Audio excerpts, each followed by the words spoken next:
Assalamu alaikum students, I hope you all are in good health.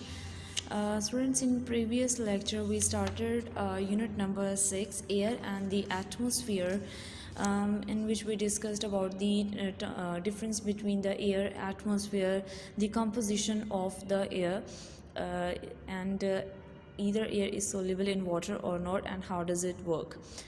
In today's class, we will talk about the important processes that use air. Air is important in a number of natural and industrial processes. These include respiration, rusting, photosynthesis, combustion, and the manufacture of oxygen, nitrogen, and argon. First, we will discuss all them one by one. First is a respiration. All we know that respiration is a process, or in simple terms, respiration is a process by which living things break down the food and obtain the energy they need for the living and growth.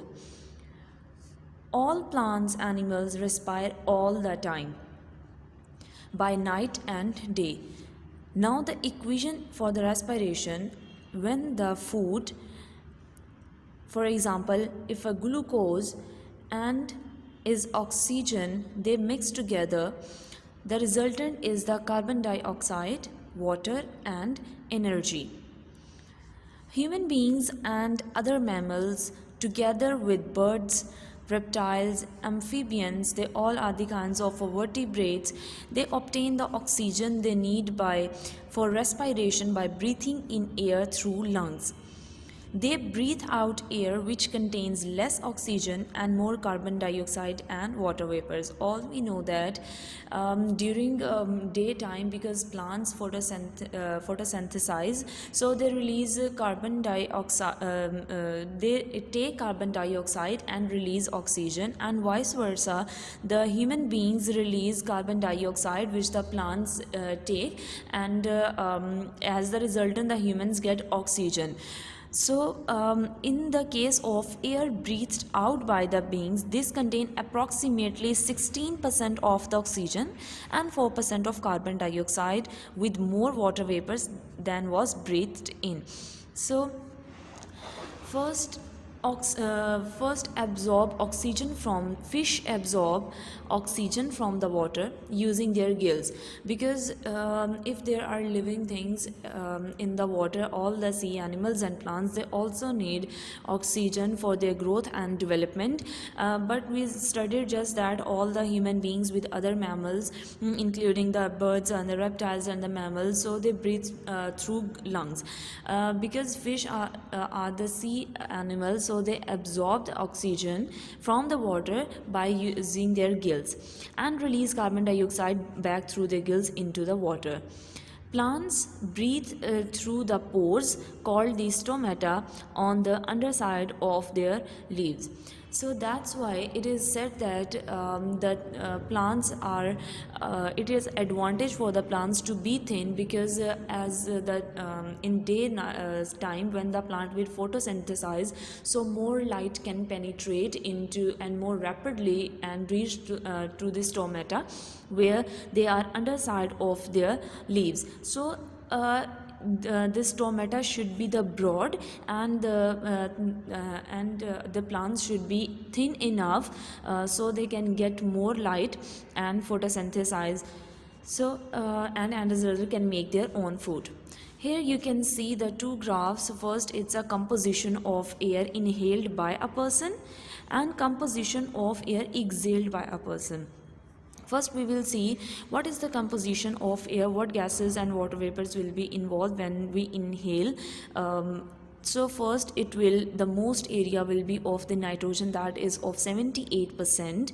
Then there is inert gases 1%. Inert gases, other terms name are noble gases, that are the helium, neon, argon, krypton, xenon. Basically they are mostly, they don't react with the other gases, but still they are very useful and for many purposes that we will discuss later. But still 1% are the noble gases. 0.03% is the carbon dioxide that is inhaled when a person inhales. So 0.03% carbon dioxide is involved in the composition. Then there are water vapors will be variable, as we have discussed in the composition of air as well, that it depends from where you belong to, and it affects from time to time and place to place. And oxygen is 21%.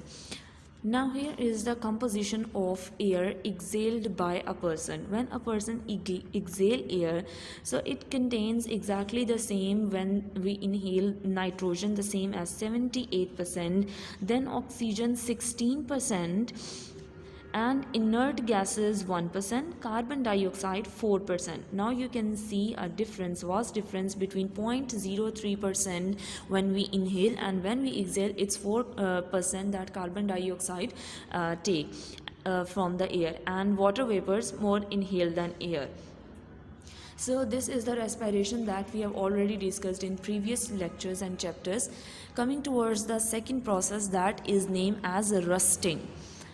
Rusting is a chemical reaction between oxygen in the air and iron. Any substance or material that is made up of iron, for example, let's see this image, it's an iron, and when this material, because air is present everywhere, so oxygen will be there everywhere, so when this iron will react with the oxygen, that process or the chemical reaction that will take place will known as rusting. So rust is a form of iron oxide. Iron and oxide mean oxygen from the air. Water is also required for this process. A simple word equation for rusting is when iron chemically combined with the oxygen, iron oxide takes place. So this is because we are studying the processes in which air is involved. So respiration, obviously air is involved both with the oxygen and carbon dioxide, and rusting with the oxygen. Next is the photosynthesis, that this topic we have studied more detailed previously. Photosynthesis is a process by which plants make their own food by taking carbon dioxide from the air and water from the soil and turn them into the glucose and oxygen that the persons or the other living things inhale. Oxygen is released into the air as a waste product of this process, which is summarized by this word equation. In the presence of a sunlight during daytime, when plants will take carbon dioxide from the air, water from the soil, and they will make glucose and oxygen. As we saw on page number 28, in which the photosynthesis is discussed in detail, the sunlight energy is absorbed by green pigment in plants called the chlorophyll. All we know that there is a green pigmentation that is present in the plants that help the plants to let in green color, that is named as chlorophyll. The carbon dioxide is absorbed by the air and by the leaves in the plants that we named as stomata. The water for photosynthesis absorbed from the soil by the plant's roots. So these are some resources from the air, water, and the stomata. Now coming towards the page number 66 of your exercise, question number 5. Why are packets of peanuts, potato crisps and some other snack foods filled with nitrogen before they are sealed up? All we know that when we get any crisp or other food snacks, so they are filled with a gas that is the nitrogen one. Remember that is the nitrogen gas. So the question is why they are filled with the nitrogen before they are sealed up. So this is because nitrogen an inactive gas. It's used to replace the air in packets of food snacks to prevent from decaying, which they would do in the presence of oxygen. If there is an oxygen and when nitrogen will react with it, it will result in the decaying of food items. So that's why in the absence of oxygen, nitrogen is filled up in the food snacks to prevent them from decaying. Question number 6. Why do you think that a fire extinguisher which produces carbon dioxide is better than for putting oil and electric fires than water? The question is that you have seen these fire extinguishers. Basically, it's an active fire protection device. Maybe you have seen hanging on the walls of in many buildings like school, universities, factories, especially in the production areas. It's basically used to control the fires, and often in the emergency situations. And they are saying that they produce more carbon dioxide, whether if it's an emergency or if it's a fire outburst. So we can put oil or electric fire, so why we can't just there is a need for the carbon dioxide? So the answer is because if there is a oil, so oil will float on water, so there is no need for the oil. While if there is water, so water conducts electricity, because there is electricity and there is electric wires all over the wall. So if we will put water on the fire, so it will generate electricity, and it's harmful for the human lives, and because they will get the electric shock. So oil and water are not needed. So carbon dioxide, because being denser or higher than the air, it will act as a blanket over the fires, so keeping out the oxygen. Question number 7. Why is the proportion of water vapors in the air higher in places near the sea? And why is the proportion of carbon dioxide in the air higher in industrial areas than in the residential areas? First, the proportion of water in the air higher in places near the sea, because water evaporates from the sea as a part of water cycle. We know that in water cycle, all the water from the rivers, lakes, and oceans, they all just evaporate. Then they reach to the higher places, they condense there, cool them, and then they shed back to the river, lakes in the form of rail, snow, etc. And for second one, because all forms of combustion, they produce carbon dioxide, so that's why the proportion of carbon dioxide is much higher in industrial areas than in residential areas. Next one, name 3 different processes which result in more carbon dioxide going into the atmosphere. We know that one is the respiration, and any of the different kinds of combustion or the burning that we have just discussed all involve the air. That are the main processes that involve air.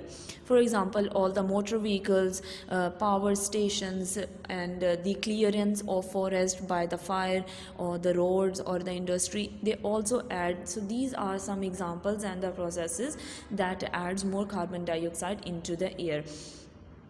Students, all you have to do is to having an understanding and read the important topics that are in which the air is involved, like the respiration, rusting, photosynthesis, and you will be given these questions as a diary. You have to write down these questions on your notebook and make sure to learn them as well.